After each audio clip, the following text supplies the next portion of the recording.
Presented by Baba Music।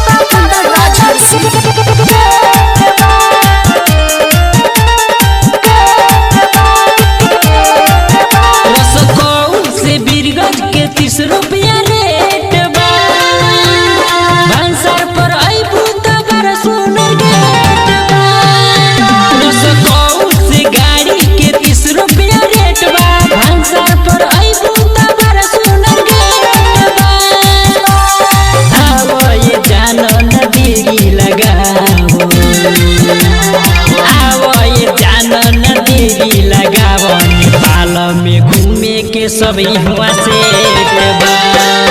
रसगौल से बीरगंज के 30 रुपया रेट बा। भांसार पर आइबू तो बड़ा सुनर गेट बा। रसगौल से बीरगंज के 30 रुपया रेट बा।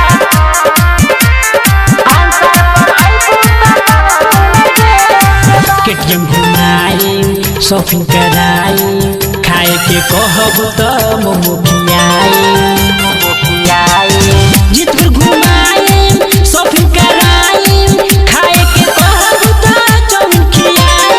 दिल्ली के रानी हम नेपाल के राजा बलिया में अइबू खियाई तोहे भाजा। रसगौल से बीरगंज के 30 रुपया रेट बा। भांसार पर अइबू तो बड़ा सुनर गेट बा। रसगौल से गाड़ी के 30 रुपया रेट बा। भांसार पर अइबू तो बड़ा सुनर गेट बा। रसगौल से बीरगंज के 30 रुपया रेट बा। भांसार पर अइबू तो बड़ा सुनर गेट बा। दुनिया के रानी ओइ होया गाड़ी पोखरा के फेवा तल में करिया सवारी।